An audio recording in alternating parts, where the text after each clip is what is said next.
Here's Mitchell. I think that's a 2. Doesn't go. And now it's McBride getting Hull. Yeah, that one might be a problem. Indiana just taking shots to the face.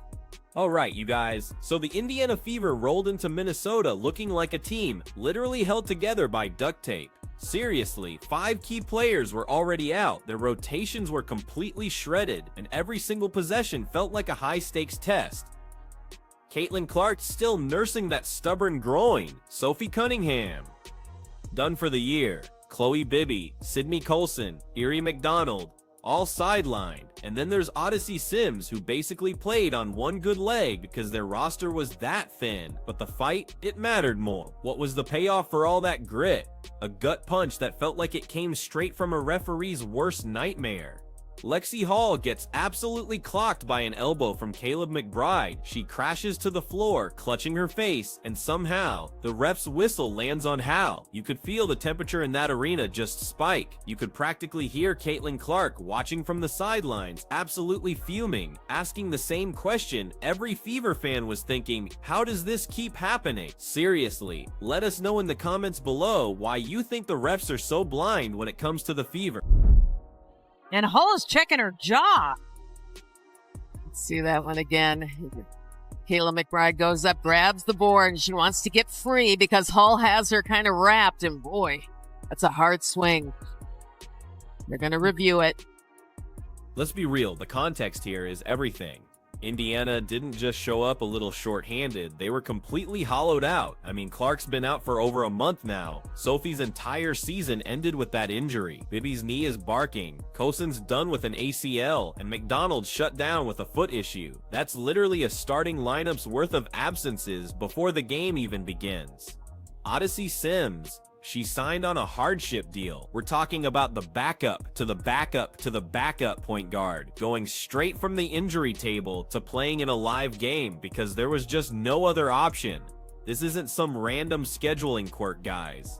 This is straight up survival basketball. And let me tell you, the cost of that survival is absolutely brutal. Every single drive demands insane effort. Every rotation is just a half beat late because these lineups have barely played together. And every tiny mistake, it's magnified under the intense pressure of a playoff race. The Indiana Fever's injury bug is getting into spooky territory. It seems like there's a new player every single day that's getting injured. Right now, they have Caitlin Clark out, not sure if she will be returning this season. Sid Colson out with a season-ending ACL tear. Erie McDonald out with a season-ending fracture in her foot. Sophie Cunningham out with a season-ending MCL tear. And then just today, before the game, they announced that Chloe Bibby would be out with a knee injury, and basically they just said it's soreness and they're just playing it safe. But here's the kicker. Injuries don't just strip away talent, they completely unravel a team's entire structure. The Fever's guard and wing depth basically vanished overnight. This meant Lexie Hall and Kelsey Mitchell had to transform from their usual roles as scorers and stoppers into these absolute Iron Woman engines. Just 2 nights before this, also against Minnesota, Hall logged a career-high 37 minutes and dropped 23 points. And get this, it wasn't some luxury burst. She did it because there was no safety net, no catch-your-breath substitution coming. She delivered because the team desperately needed her. Now she was back in the furnace again. That's the brutal reality of this stretch. Indiana isn't just playing basketball games, folks. They're literally buying minutes against pure exhaustion. Lex, did you come into tonight kind of expecting to play darn near the whole game just with the injury situation and the personnel available? Damn, you played 37 minutes. I mean, you played a lot too, Kels. What did you play? 35. I mean, yeah, we're down people, so gotta suck it up, play a little tired a few minutes, and take in those timeouts as best we can. But yeah, I mean, we're down people, so everyone's got to do a little more. And the crazy part, these patchwork fixes tell the whole story. Shea Petty literally dropped in mid-week and was immediately thrust into heavy rotation minutes. Odyssey Sims, clearly still not at 100%, had to handle possessions anyway. Aerial Powers, another super late addition, got tossed straight into major minutes with zero time to build timing or trust. Guys, that's not plug-and-play basketball. That's duct tape and pure determination. It's almost impossible to build any rhythm when you're in introducing yourself in huddles and learning your teammates' tendencies on the fly. Meanwhile, opponents like the Lynx, they don't need a cheat sheet. They absolutely exploit every single seam and stress every mismatch. We've had 3 players in the last, I don't know how many days, and 2 of those players are point guards, so not really. But, you know, at the same time, our ability to make plays out of what we have, right? I think a lot of our spacing allows players to do what they do best, creates opportunities for them to be successful, and then it's just making the right reads and finding the right pass, you know, on time, on target. And some of that is with experience with your teammates, and some of that is instinct. And so we are trying to do as much as we can to put players in position to use those instincts. But here's what blew my mind. Kelsey Mitchell, she absolutely refused to blink. She fought through every trap, hunted for every inch of space, and stacked up 26 points with the kind of shot making that just screams, "I'll carry us if I have to." But the math when you're shorthanded like this, it's just cruel. When your lineup is stitched together by pure necessity, even superstar performances hit a ceiling. Head coach Stephanie White called the night physical. Honestly, that's being charitable. This wasn't just physical, guys. This was a full-blown trench war, played with a skeleton crew, and yet Indiana still threw punches. At this rate, the Fever are going to end the season with a completely different team than what they started the season with. And even the players that they're bringing in on hardship or that they're signing midway through the season, they're now going down with injuries. The season from hell would be an understatement on this team right now. Which brings us to why the officiating meltdown was just pure gasoline on an open flame. So, here's exactly what happened. Hall is locked in, guarding with her usual controlled aggression, and then McBride swings through, and that elbow catches Lexie flush across the face. I mean, contact to the head, defender goes down, the crowd visibly winces. This is textbook footage for a stop, a review, and some actual accountability, right? Instead, the officials pinned the foul on Hall. The player who just absorbed that brutal elbow became the player punished for it. You could literally see the shock ripple across the Fever bench. You could see Lexie's anger just flash into this laser focus, and if you looked closely, even her eyes narrowed. That cold look that just screams, enough is enough. We're gonna look at it. So foul there on Indiana, on Hull there. But then that is a technical. That is a technical. Dead ball, contact technical. It's a little surprising to see so many of these happen in one game because... Oh, and I don't like the way Lexie held. Then, a review followed. And you know what? They only got it half right. The refs basically nudged the call, but completely stopped short of any real accountability. It was this quiet admission that, yeah, something wrong happened, but without the courage to actually name the culprit. Lexie Hall had visible facial contact.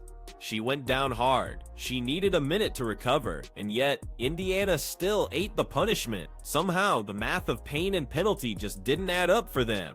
Don't even try to call that a gray area. Call it what it was, a pivotal turning point that completely tilted the floor against them.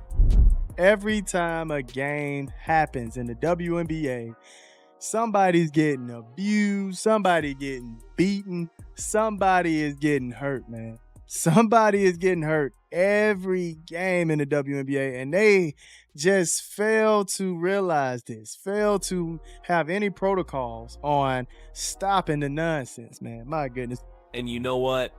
Fans absolutely lit up social media because honestly, they've seen this movie way too many times before. One-off mistakes start to become a clear pattern when the result always seems to echo in the exact same direction. When a Fever player is the one hitting the hardwood, getting shoved, shoulder checked, or forearm cleared, Indiana somehow always winds up on the wrong end of the whistle. It's a vibe the league should absolutely not want any part of. This idea that it's open season to get physical with this team and the whistle will just wink. With half their roster already in street clothes, swallowing those whistles doesn't just decide possessions, guys. It actually invites more damage. Boom! Right there. Oh my goodness. Boom! Right in the face, man. Right in the face. Now, like I stated, I get it. You might be mad that Lexie put her hand on your forehead. But fam, there is no reason for you to be throwing elbows to somebody's face like that. Come on, man. Throwing elbows. Now, Minnesota definitely leaned into physicality, and honestly, that's not villainy in itself. Physical teams often win in the postseason, but officiating is supposed to be that guardrail that stops physical from becoming outright dangerous. And on this night, that guardrail looked totally optional. Fever guards absorbed hits with no call, yet bumps the other way got rewarded. Coach Stephanie White even hinted that the game was called differently. She didn't even need to be more explicit, because trust me, the tape speaks for itself. When the standard shifts depending on the jersey color, fans don't see nuance, guys. They see pure bias. Kayla McBride, 13 points for Kayla McBride. Hit Lexie Hull with an elbow. Foul on Lexie Hull. Hits Lexie Hull with an elbow, foul on Lexie Hull. I don't understand. And for Lexie Hull, who's already playing career max minutes under career max pressure, that elbow wasn't just contact, guys. It was pure disrespect. She's a super detailed defender, a smart cutter, a rhythm shooter who's worked her way into major minutes by doing all the hard, unglamorous things, right? So, taking an elbow, getting whistled for it, and then watching the review just shrug at the reality of what happened. That's the kind of moment that hardens your resolve. From the sideline, she looked absolutely furious. Imagine taking abuse, getting told to play through it, and watching the officiating manage the game while you're managing fresh bruises. If you're Indiana, you are officially done being polite about this. This was intentional. Now, if it wasn't intentional, okay, give it a flagrant one. I understand it. She wasn't trying to do it. Cool. But this was intentional. All right? She had malice on the heart with this one. Bad intentions. Okay? She was trying to wreck some stuff up there doing this one. Hey, let's just keep it a grand, man. Let's just keep it a grand. Kayla McBride was trying to knock Lexie right on her booty cheeks, but she succeeded at, fam. Knocked her clean out. Look at this. And Hull is not holding back. During an interview after the game, Lexie Hull didn't hold back. She explicitly called for better officiating and real league accountability. She said, and I quote, "We put our bodies on the line night in and night out. The best the league can do is to make sure all the players are protected, especially when the referees seem to be turning a blind eye on obvious plays." Guys, that's exactly why this frustration is boiling over. The Fever aren't asking for charity here. They're asking for basic consistency. Call that elbow the same way no matter who wears it. Protect the space on drives the same way no matter who's holding the ball. Don't punish effort on one side and then reward contact on the other. If the league truly wants the best basketball, it absolutely has to protect its players, especially teams running on fumes from injuries, so the product doesn't just become a demolition derby. Knocked her clean out, man. Oh my goodness. I mean, folded. Look at how her legs are folded right here. Come on, man. Knocking her clean out right here. That was bad intentions, dog. That was bad intentions. I don't care what anybody say, man. That was bad intentions, man.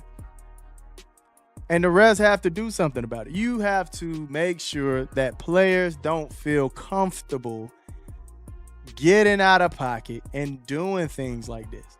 Now, you'd totally expect a team missing half its roster to just wave the white flag early, right? But that is absolutely not what the Indiana Fever did. Instead of folding, they pushed back with incredible grit and pure defiance. Kelsey Mitchell once again shouldered that massive offensive burden, dropping 26 points and counterpunching every single Lynx run until, honestly, fatigue finally caught up with her. She was the absolute lifeline in a game where every possession was a brutal fight. Without her relentless scoring, and let's be real, often against contact that mysteriously didn't draw whistles, the Fever would have been buried by halftime. Mitchell's undeniable fire kept Indiana in striking distance, setting a powerful tone for the rest of the squad to follow.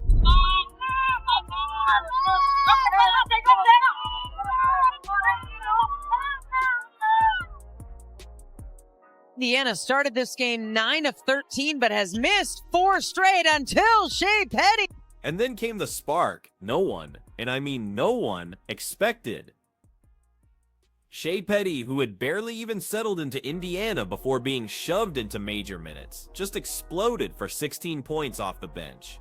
Guys, that's not just a hardship signing filling minutes. That's a literal lifeline arriving out of nowhere.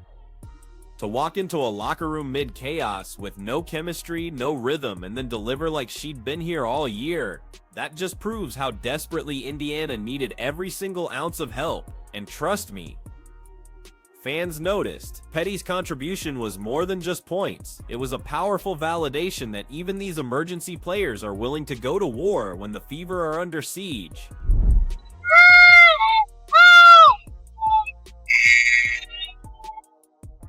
Reaction looked like it was a lot more violent than that. It's still gotta hurt though.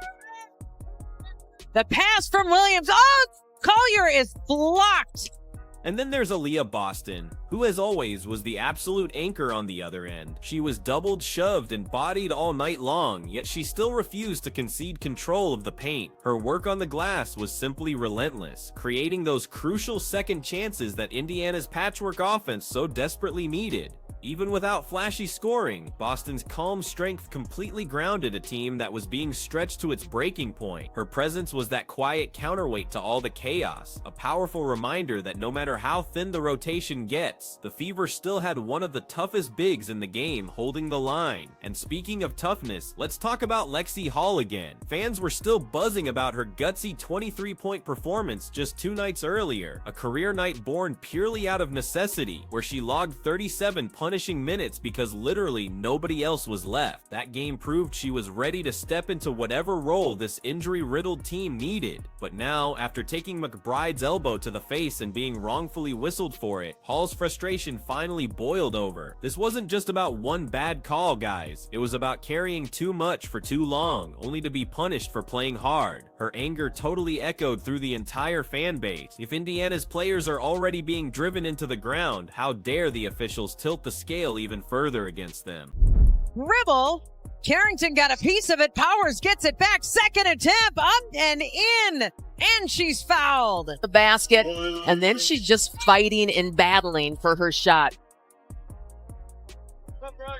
And if you add in Aerial Powers, another late addition asked to provide big minutes after that season-ending injury to Cunningham, you really start to see how every single Fever player is being stretched well past their natural role.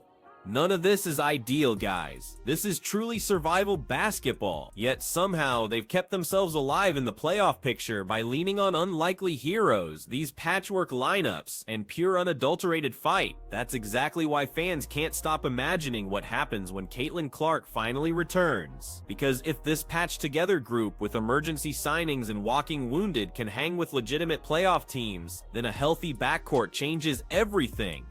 Right now, Indiana is clinging to 8th place, their postseason hopes literally dangling by a thread. Every game feels like playoff level intensity, but everyone knows there's one player who can totally shift the balance, and her name is Caitlin Clark.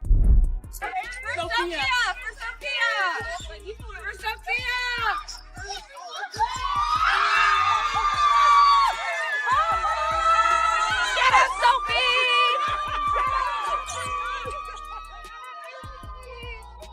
And get this, there she was in Minnesota. Not cleared to play just yet, but finally back in practice gear, moving with her teammates again. That sight alone completely electrified the entire franchise. After weeks of watching helplessly, seeing her on the court, even in a limited capacity, felt like a much-needed lifeline tossed into stormy seas. For a roster that's been beaten down by injuries and inconsistency, her presence instantly reminded them that the tide could actually turn. This team needs Caitlin Clark to come back in the worst way. Not only if they want to save this, if they want to even play in mid to late September. This isn't a playoff team, what we're watching right now. This isn't a playoff team. This is a Kelsey Mitchell, please save us team. Kelsey Mitchell, we need 40 and 10, 40 points, 10 assists from you every night to be in the playoffs. We need a Herculean effort in the second half. We need Lexie Hall catching fire late in the fourth quarter and in overtime for this team to continue to stay in the playoffs. But time is running. But here's the thing, time is running out. The Fever currently sit at 19 wins and 18 losses. That's a razor-thin, one-game cushion over the Sparks with only 7 contests left. Seattle, Golden State, Chicago, Los Angeles. None of those games are freebie. One bad stretch, just one, could completely end their playoff dream before Clark even steps back onto the floor. Guys, the math is brutal, and the desperation is absolutely real. Indiana cannot afford to wait much longer. We got our best indication yet that Caitlin Clark is on her way back toward a return for the Indiana Fever. That's because she was seen participating in shoot-around before the Minnesota Lynx game. Now, that doesn't mean she's playing. She's still out for that game, and she hasn't returned to full practice yet, but she is back on the court with her teammates. This coming on the heels of Stephanie White saying she hopes that Clark would return to the lineup before the regular season is out, and that when you see her participating in practice, you will know she's on the way back. And listen, the difference without Clark is just stark. Mitchell can explode. Boston can absolutely dominate the paint, but the offense simply doesn't flow. It fragments. Every possession without Clark feels like gears grinding without any oil. The hardship signings inject energy, sure, but energy doesn't equal orchestration. What Clark provides is pure control. She bends entire defenses, creates wide open space for shooters like Hull, makes Boston's life so much easier inside, and truly stabilizes chaos into a coherent offense. That's why her return isn't just another player coming back, guys. It's the difference between surviving and actually contending. Fans know it too. Every single clip of Clark warming up, every dribble in practice, every piece of body language is dissected online like a crime scene. Hope and anxiety just bleed together with each video reposted. The Fever pitch, no pun intended, grows by the day. Because deep down, fans know this truth. Without her, that 8th seed could vanish in a week. But with her, the Fever are suddenly a team no one, and I mean no one, wants to see in a one-game playoff. You know, so you see Caitlin Clark, this video captured by Chloe Peterson at shoot-around. You can see Caitlin doing some work right there, just, you know, warm-up work, back and forth on the court, but nonetheless on a basketball court. It's been a long time since we've seen Caitlin Clark on a basketball court. Certainly a long time since we've seen Caitlin Clark play basketball. Then there was a little bit more footage here, and you see Caitlin involved on the floor yet again, even handling the ball, working with her teammates. I mean, that's an important sign there. You just had to see her working with her teammates. And beyond just the numbers, Clark's return symbolizes something even bigger. She doesn't just bring points and assists, she genuinely elevates her teammates. She completely reshapes defenses. She makes Lexie Hall's cuts absolutely lethal and Boston's positioning devastating. No hardship signing, no one can replicate that. Only Clark can, which is exactly why her comeback feels like the pivot point for the entire league, not just Indiana. Right now, though, the Fever are still fighting two massive battles, injuries and officiating. The physical grind has pushed them to the brink, and that refereeing bias has taken a toll that's just as damaging. You can clearly see it in their faces after another bad whistle. You can feel it in the fans' anger online, and you can see it most clearly in Lexie Hall's fury after taking that elbow and being punished for it. So the big question hangs. When Clark finally comes back, will even her brilliance be enough to overcome these stacked odds and the biased officiating? Indiana's resilience absolutely deserves credit, but resilience alone doesn't show up in the standings without some real help. One thing's certain though, if this team does claw its way into the postseason, their fight won't just be remembered, guys. It'll be celebrated as one of the grittiest playoff pushes in WNBA history. So tell us, how does this keep happening? Let us know down in the comments below why you think the referees are so blind against the Fever. Don't forget to like, subscribe, and turn on all notifications so you never miss out. Click the video on the screen, and we will see you in the next one.